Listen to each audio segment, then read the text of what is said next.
Hello, magandang araw.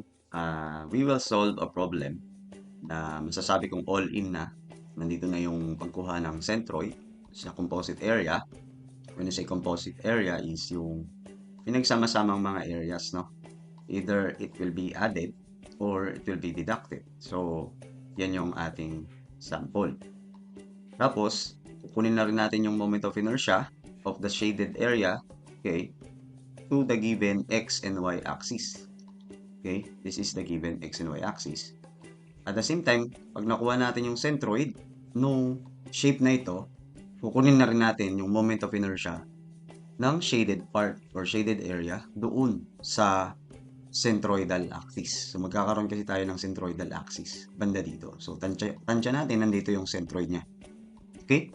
So before that, we will appreciate first muna, no? Yung ating uh, what we say, standard shapes. Okay, centroidal moment of inertia of the standard shape, it's centroid and yung kanyang inertia at x, given x and y. So parang para ma-appreciate natin logically na kahit anong shape yon like this is the same context.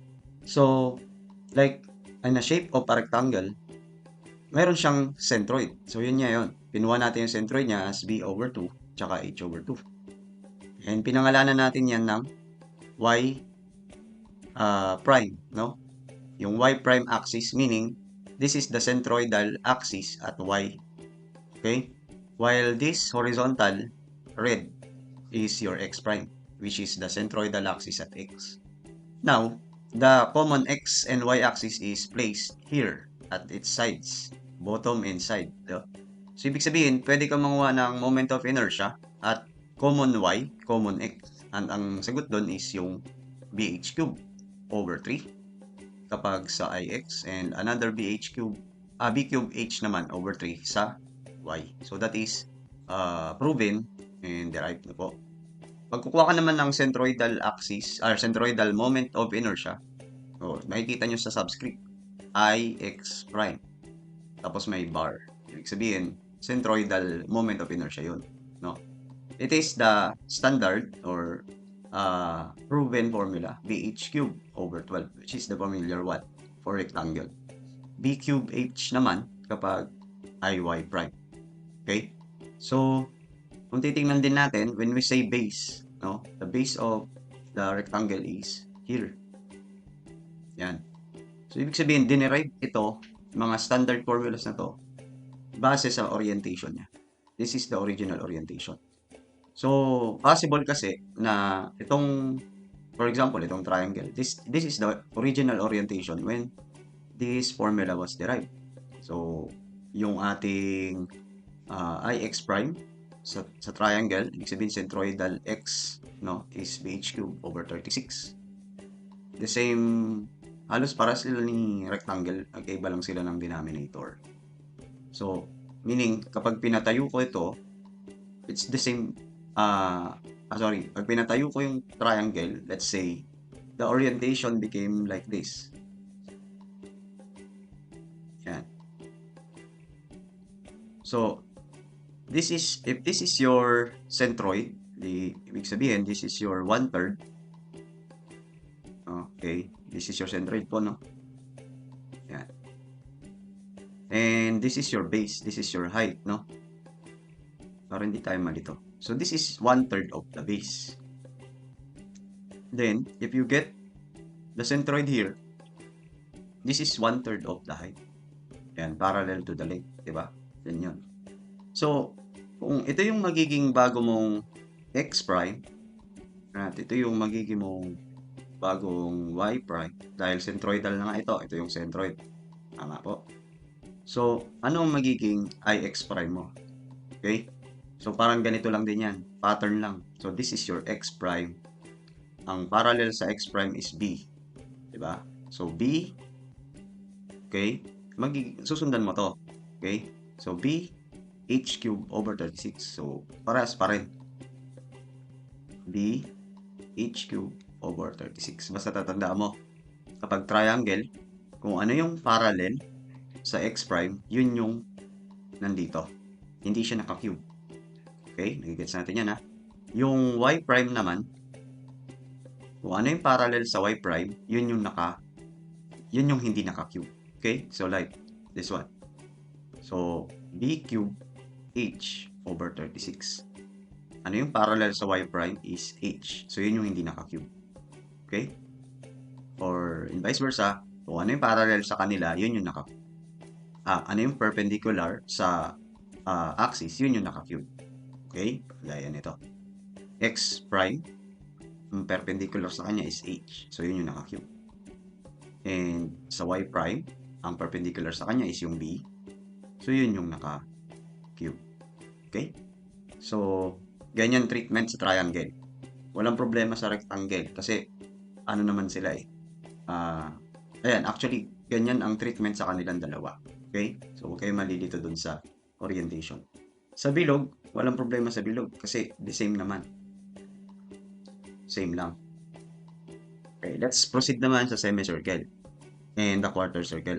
How we treat this unsymmetrical curve shapes. So, hindi siya katulad nung circle, no? Na kahit saan ka mag-angulo, it's below, di ba? So, kaya ito, it's the same. While here, sa semicircle, this is oriented as nakapahalang.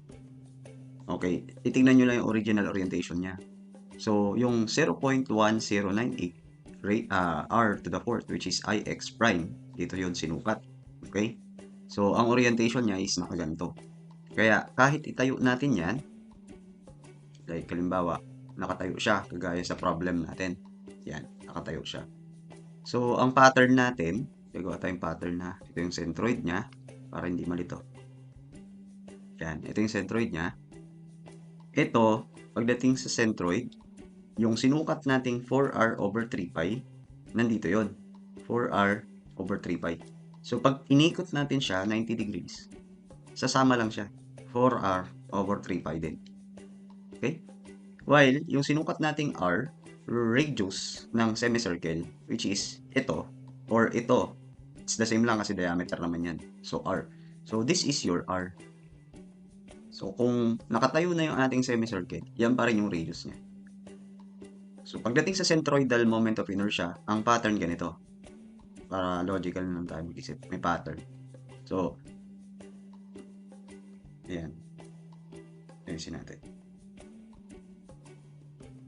Okay. So, isipin nyo na nung inikot natin yung semicircle, is hindi rin gumalaw yung x and y prime. No? Ibig sabihin, ito yung y prime mo. Parang inikot mo lang.